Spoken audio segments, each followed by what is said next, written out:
السلام عليكم ورحمة الله. أعوذ بالله من الشيطان الرجيم. بسم الله الرحمن الرحيم. الحمد لله رب العالمين والصلاة والسلام على سيد الأنبياء والمرسلين وعلى أئمة المعصومين ولعنة الدائمة على أعدائهم أجمعين. أما بعد، عباد الله، أوصيكم ونفسي بتقوى الله فإن خير الزاد التقوى. My dear brothers and elders and all the youngsters, I invite you and myself towards the righteousness, towards the taqwa, towards the piety, towards caring for yourself in this world and caring for yourself for the hereafter. I call you and I advise you and myself to protect yourself from the harm in this world and from the harm in the hereafter. That is to say, I invite you to the taqwa. In the last Friday sermons, we were talking about what is deen and what is religion. I just recited part of the sermon or the saying of Amir al-Mu'mineen about the deen, and it still continues, and I would like to finish it in the first sermon today. That is to say, if the religion has four pillars, Amir al-Mu'mineen says even the kufr has 4 pillars as well. والكفر على 4 دعائم على التعمق والتنعذ والذيل والشقاق. There are 4 causes of infidelity and loss of belief in the Allah.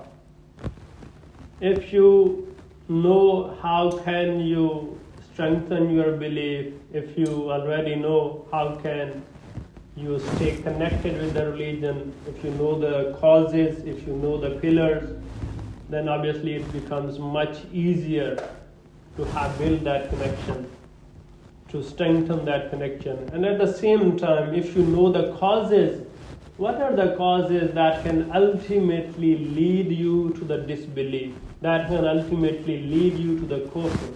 If you know the causes and if you try to avoid those causes, obviously you can save yourself from the kufr. And Amir al-Mu'mineen says that there are 4 causes of infidelity. There are 4 causes of kufr.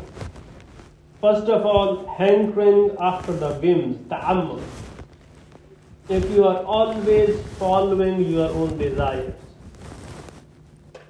if you are always following your desires which have no basis, if you are not following something which is based on the logic, which is based on the intellect, and if you are not caring about the realities, it's just you are going randomly, without any plan, without any schedule in the life, without a proper mindset. If you are spending life in such a manner, you are always hankering after the whims. Okay, I wish something today, I go after it. Tomorrow I wish something else, I go after that. There is no plan, literally no plan in the life, and literally no reasoning in the life. Nothing is based on the logic and the realities. This is one cause that can ultimately lead you to the kufr. Then that can ultimately lead you towards the disbelief and the infidelity. And the second cause, Amir al-Mu'mineen says, is tanazur. فَمَنْ تَعَمَّكَ لَمْ جُنِبْ إِلَى الْحَقِّ. Whoever is only following the desires, who is only following the lust, who is only following desires which are not based on any proper logic or reasoning, if you are following that, then what would happen? It would have you do not incline towards the truth. You will never look out to find the reality. You will never try to find what is truth, because you are not concerned about it. You never based your life on something that was logical, that was real, that was truth. You are just following your own feelings, your own desires. فَمَنْ تَعَمَّكَ لَمْ جُنِبْ إِلَى الْحَقِّ. Whoever hankers after the wind does not incline toward the truth. They will never find the truth. They even don't care about the truth. And second thing is, who keeps on a passion for dispute the every argument. Whenever you talk to him, whenever you speak to him or her, he would just like to argue about it. Because he would not accept it.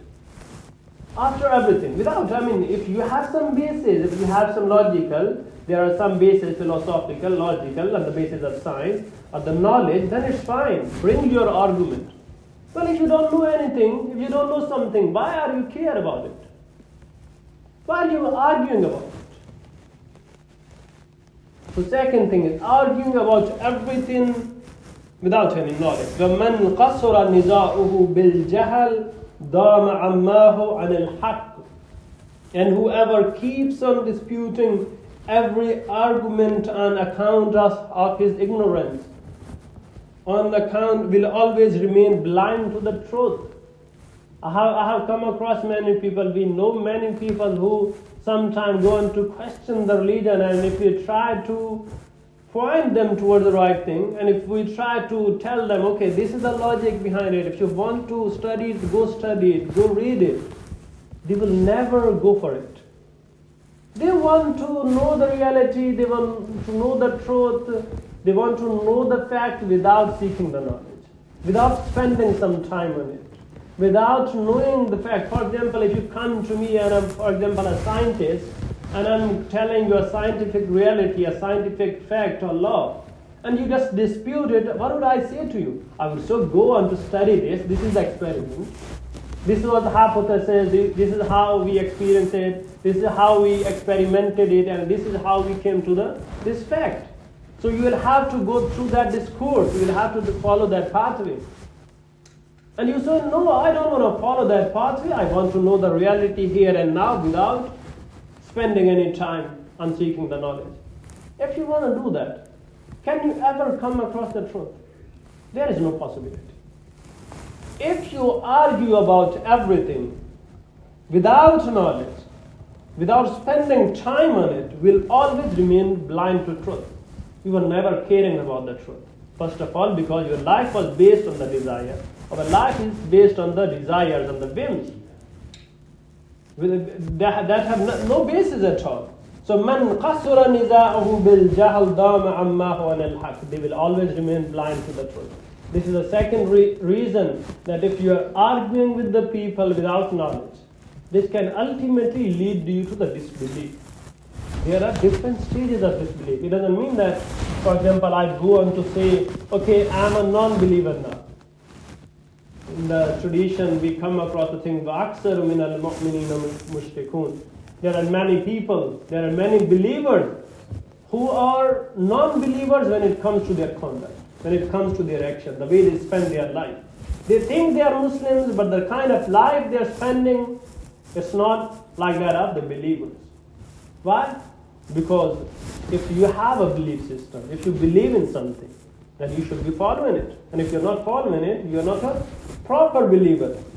And the third thing Amir al-Mu'mineen says, وَالزَّيْ, deviation from the truth. مَنْ زَاغَ سَاعَتْ إِنْدَحُ الْحَسَنَةِ وَحَسُنَتْ إِنْدَحُ السَّيِّئَةِ. And whoever deviates from the truth, because you are following your whims, desires, then you are arguing about everything without knowledge. You are ignorant to it, you are ignorant to the reality, and you are arguing about it, so you never came across the truth. And whoever deviates from the truth because of ignorance will always take good for evil and evil for good. Now he would consider a sin as a good deed and a good deed as a sin. Because he did not know the reality, he doesn't know the truth. If you are unaware of the truth, that is the effect. Only truth can reveal the fact whether something I'm doing is right or wrong. If you are unaware of the truth, if you are unaware of right and wrong, what would happen ultimately? You will consider a good deed as a sin, and you might consider a sin as a good deed. And what happens was sakhira, suqara zalala, and he will always remain intoxicated with misguidance. So if you are only following your desires, in the Holy Quran Allah says, there are people who have made their own desires as the God. They are ruled by their desires. They are ruled by their whims. If you have made your own desires, your own whims and wishes, your God, then you will become intoxicated with it. You cannot have a reasoning, you cannot have a logic, you cannot have a debate, you cannot have a conversation with a person who is intoxicated. Can you? Is there any possibility? Somebody who is not in their senses, there is no possibility yet that you can talk with them, that you can speak with them. وَمَنْ شَاقَ وَعُرَتْ عَلَيْهِ طُرْقُهُ وَعَاذَلَ عَلَيْهِ عَمْرُهُ وَضَاقَ عَلَيْهِ مَخْرَجُهُ. And the last thing, whoever makes a breach with Allah and His Messenger, his path becomes difficult. His affairs will become complicated, and his way to salvation will be uncertain. So, first of all, you are following your desires, and then you are arguing about everything with ignorance, without knowledge. And the third thing is, because you were ignorant of the reality of the truth, now you are considering good deeds as sins and sins as the good deeds. And ultimately, you even broke away from the path of Allah, from the path of the Prophet of Islam. Now, there is no chance. Now there is no chance. You lost the logic at the first moment. Now you even are not holding onto the path of Allah, onto the path of His Messenger. Is there any other possibility? Is there any way out that you will get the guidance, that you will come to the right path? No, you have lost that possibility. His affairs, his path will become difficult. If you don't know anything, obviously your path will become difficult. If I know, for example, if I'm walking, if I want to go to London, I know the pathway. I know how I should be going there. It would be much easier for me. But if I don't know how should I go there, how should I commute, obviously my pathway is going to be difficult. Now you are following a path of your life. This life is not that easy. This life comes with the suffering. This life comes with the pain. This life comes with the responsibility. It doesn't come for free. There are a lot of things that come along. And if you are not even following the logic and you are even not following the religion, what else have you got? What else have you got that would be a source of guidance, that will make your pathway easier? So obviously your affairs will become complicated and the salvation will be uncertain. A person came to Amir al-Mu'mineen and asked a question. Well, he said, I don't believe in the God. And Amir al-Mu'mineen went on to explain him, okay, this is why you should be believing in God. I won't go in that reasoning, in the logic, that's a lengthy one. And ultimately he was not accepting it. And Amir al-Mu'mineen put an argument before him. He said, I believe that there is a God. And you say that there is no God. Let's imagine that both of us die. And if the reality is that there is a God, tell me who would be successful? If there is no God, both of us, our fate will be equal. There will be no difference. I believe that there is a God. You believe that there is no God. And it turns out there is no God at all. What would happen? Our fate would be similar. Both of us would die. There would be no hereafter for both of us. No salvation, no hell, no heaven for both of us. Now Amir al-Mu'mineen says, now tell me, what if it turns out that there is a God, that there is a hereafter, that there is a hell, that there is a heaven? Tell me, who would be beneficial? Who would be in benefit? He said, obviously you, because you believe in the God, and I don't believe in the God, because so I will be in the loss. So Amir al-Mu'mineen said, what do you think? Which pathway you should be taking? And at that moment he said, okay, I accept Islam. So when you are not following the logic, when you are not following any religion, the religion of the prophets that ever came on the face of earth, there is no possibility of salvation. It is uncertain. So look into those pillars which connect you to the religion, and now also look at these 4 causes. What are those 4 causes? The first thing is that do not just follow your own desire, and do not argue about everything out of ignorance. Because if you keep on doing it, then you will be unable to recognize the reality, to recognize the truth, to differentiate between the right and wrong.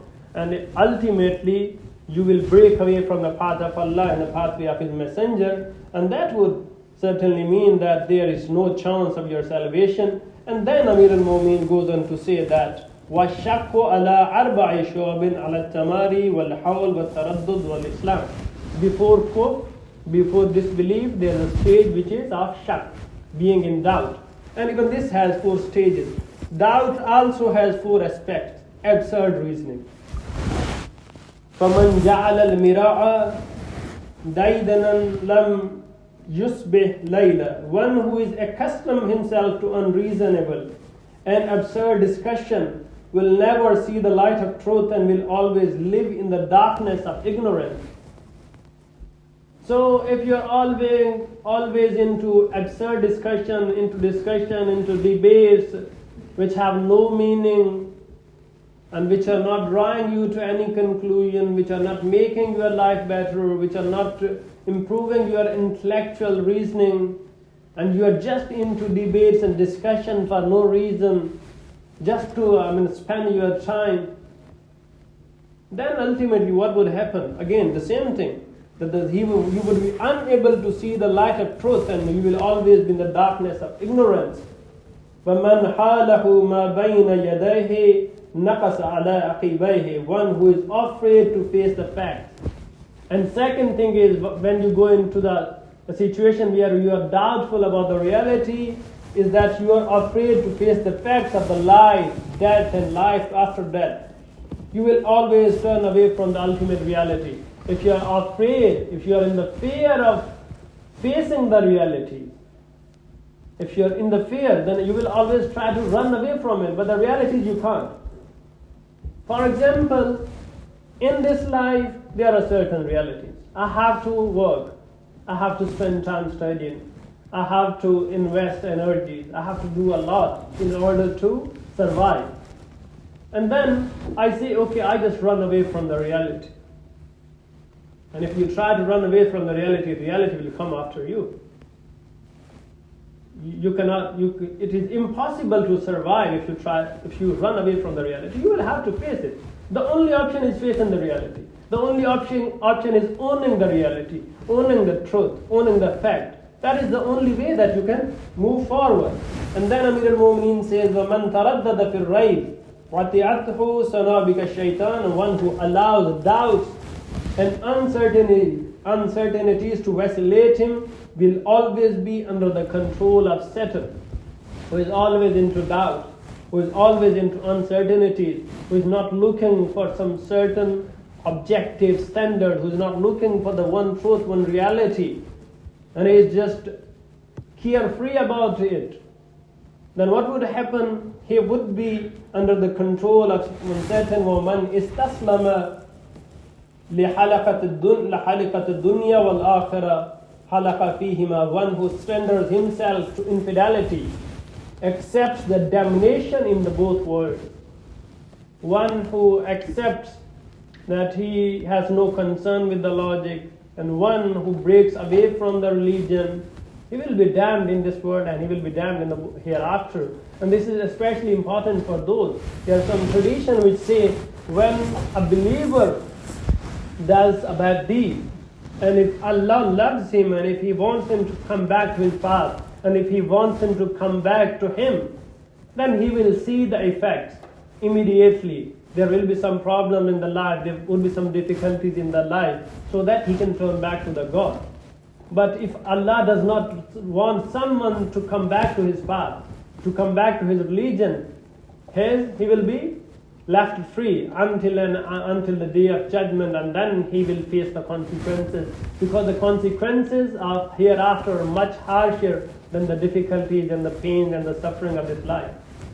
So sometimes Allah allows a believer to go through the suffering and pain in this world, so that there can be a salvation in the hereafter. So it is very important that we try to recognize the causes, then the pillars of what is religion, and also try to recognize the causes of what leads us to the infidelity and what leads us into the doubtful situation. If we know the causes and if we try to tackle all those causes and problems, ultimately it will be easier for us to stick to the religion. It will be easier for us to stay away from this belief. It will be easier for us to stay away from a doubtful situation. We pray before the Almighty God that may He make one of those who are the true believers and who stay away from the kufr. And then I'll continue in the second sermon. Bismillah ar-Rahman ar-Rahim. Qul huwa Allahu ahad. Allahu samad. Lam yalid wa lam yulad wa lam yakul lahu kufuwan ahad.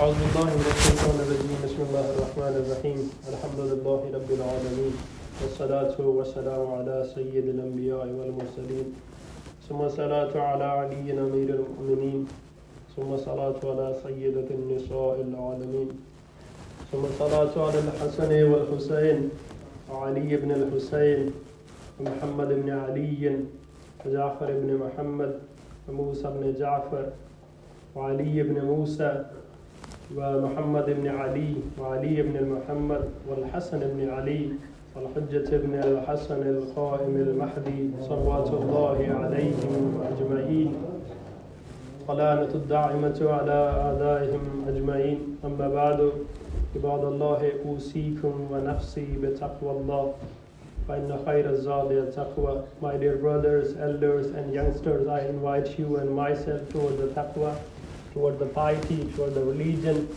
So we are talking about the religion, about the deen. But the essential question is, at what point do we talk about the religion? Who does the religion apply to? With whom we can talk about the religion? What is the bare minimum that one person should possess so that we can talk with him about the religion? What should be their worldview? What should be their viewpoint? So at least there is a chance of debate, at least there is a chance of discussion, at least there is a chance of conversation, at least we can have a communication. What should be the bare minimum that one person should be having so that they can be invited to the religion, they can be invited to the truth? What is the bare minimum? The bare minimum is that they should have the intellect. You cannot speak with someone who are devoid of logic, who are devoid of intellect. You cannot speak with a stupid person. You cannot speak with a buffoon. You cannot speak with someone who is not in his senses. You cannot speak with someone who is intoxicated, right? Because at least their intellect should be working. They should not be mad people. Their intellect should be working. And the second thing is, they should accept the realities. They should accept, for example, first of all, that he exists or she exists, that is a reality. And they should accept that the external world is a reality. And the third thing is, they should at least accept that we can know the reality. For example, if you come across a person who says, I don't exist, this world does not exist, can you have a conversation with them? And then you come across another person who will tell him that Muhammad bin Abdullah sallallahu alayhi wa sallam was the prophet of Islam. And he says, well, I believe nothing exists beyond me, only I exist. I only believe in my reality. I don't think anything else is a reality. Can you have a conversation with him? Can you invite him toward the religion? And the third thing is, one who says, well, I am a reality, this world is a reality as well, but reality cannot be known. And now you start having a dialogue, you start having a conversation. Is there any possibility that it will be a fruitful discussion, that it will be a productive dialogue? No. Because he already says that realities cannot be known. And sometimes it is possible that someone might laugh about it. How is this possible that someone would say that there is that reality cannot be known. As someone might say that this world is not a reality, that I am not a reality. But that is the essential case. This is the world we are living right now. This is when you say that there are no objective standards. When you say that there are no logic, there are no bases to denominate the things, to figure out the things, to identify the things. When you take away all the bases, when you take away all the logic, when you take away all the standards of recognizing things, of recognizing reality in the external world, when you say that reality are not objective, this is the point when you're exactly saying that realities cannot be known.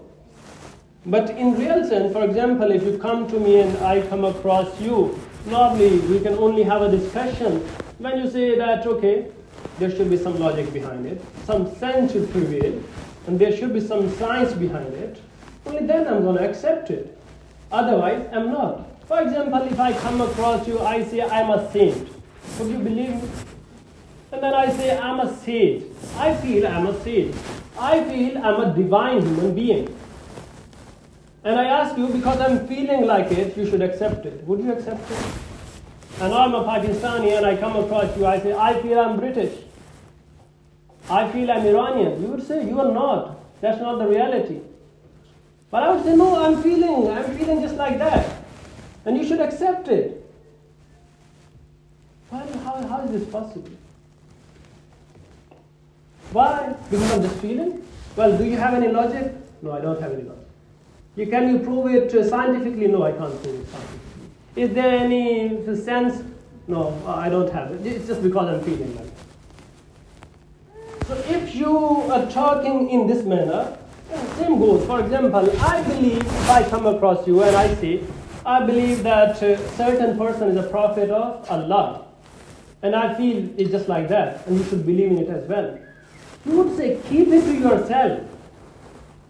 I would only accept if there is some logic, some science, and some sense prevails behind it. If you can prove it to me, then I can believe in it. Otherwise, I can't.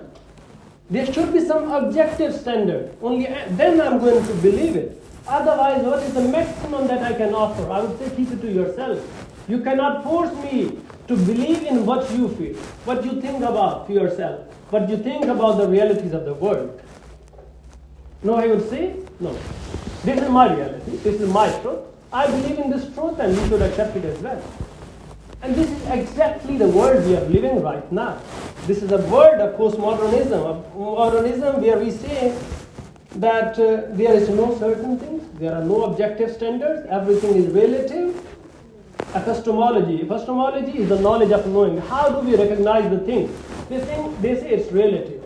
It is possible that I say this is truth, and you are saying this is not truth, and both are true. Well, how is this possible? At least one has to be wrong. If two things are contradictory, if they are totally opposite to each other, if they are inconsistent with each other, how is this possible that both are going to be right? But this is the postmodernism, this is the idea that everything is relative. Everything is subjective. You have your own truth, I have my truth. Everyone has their own truth. But that is not reality. Truth means reality. Reality is one, it's unique, it's single, it cannot be multiple. If you are saying that there is a God and another person is saying there is no God, how can both be true? At least one has to be true and one has to be false. At least both have to be false. Both cannot be true at the same time. But the postmodernism postulated this idea. They took away the objective standard that even they said that morals are relative. Ethics are relative. Culture, everything is relative. Religion is relative. Concepts are relative. Ultimately, they came to that even the identity of a person is relative. I am whatever I believe, whatever I feel about myself. Okay, I feel I'm British. Do you agree with that? I feel I'm Iranian. Do you agree with that? I feel I'm a saint. Do you agree with that? I feel I'm a prophet. Are you going to accept that? Are you going to call me prophet because just I feel like that? So this is postmodernism, and this is nothing new. Thousands of years ago, in the time of Greece, we have a group called sophists. There are about three groups of the sophists. And what would they say? One group would say that we believe that we do not exist, the world does not exist, everything is just an illusion.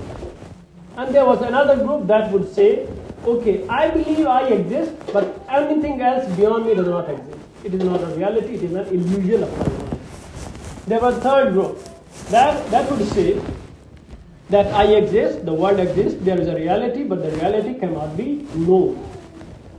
And this is what is postmodernism today. What was happening thousands of years ago, it's happening again today. That people are saying that there is a reality, but it cannot be known on the objective standards. Everyone has their own reality, everyone has their own truth. And they can stick with it, and you have to respect it. Okay, I believe, what is the maximum respect I can offer? If I come across you and I say, I have the most beautiful wife and the best children of the world, well, you will say, okay, I keep quiet. I respect that in terms, I won't humiliate you, but I'm not going to believe in that. If I come across you and say that a certain person is a prophet of Allah, I will say, okay, keep it to yourself, but you cannot compel me to believe in it. You cannot compel me to call him the prophet. I will only call him prophet if you bring some logic, if you bring some reasoning. And only then I can accept it as a reality. So this was something which was happening thousands of years ago, and it's happening again today. And there's a tradition by the Prophet of Islam where he says, "Bu'istu bayna al-jahiliyatayn la-ukhrahuma sharru min ulahuma." That I have been sent as a prophet between two ignorances, between two periods of ignorance. The last of them is the worse than the first one. I have been sent as a prophet at a time that there was a period of ignorance before me, and there is going to be a period of ignorance after me. And the one that is coming after me and is worse than the one that was before me. Today we sit down and talk that there was a dawr jahiliyyah in the Arab. But the Prophet of Islam is saying the dawr of jahiliyyah of the people who are coming after me is worse than the first one. How is that so? If we look at the first period of ignorance, they were at least accepting that there are external realities. A debate was possible, a conversation was possible, a communication was possible, a dialogue was possible. And when in the Holy Quran Allah goes on to say, Ya ayyuhan nas, inna khalaqnakum min zakarin aw unsa, wa ja'alnakum shu'uban wa qaba'ila. O mankind, indeed we have created you from a male and female, and made you into the peoples and nations and tribes, so that you may know each other, so that you may identify each other. For example, if you want to identify me, first of all you will identify me by my name, and then you will look at my nationality, then you will look at my race, then you might go on to looking at my tribe, my caste. These are just the identity. This is how you recognize me, who I am. So whenever you say, okay, who is Yusuf? There are multiple Yusuf in this world. But you go on to, okay, he was born there, that's his race, where he's coming from, that's his tribe, that's how he looks. So these are the source of recognition, a source of identity. So the first source of identity was, Allah says, Inna khalaqnakum min zakarin aw unsa, we created you from a male and female. You are created as a male or a female. That is the first. If you are sitting right in front of me, I can see, I can recognize that some men are sitting before me, some males are sitting before me. Right? I can recognize that without any doubt. And they were embedded in this reality. There was no need for the prophet to talk with them, okay, whether you're a man or a woman. And there was no need that when our ruling was revealed about the men, that the prophet would go on into the streets and tell them, okay, these are the men and this ruling applies to them. At least they were embedded in that reality. And they were accepting it. The only thing was, they were misguided about the reality. They knew that there is a reality, but they were misguided. The only thing that was needed at that moment was just to guide them toward the right path. Okay, but you are doing right now, this is not the right one, follow this one.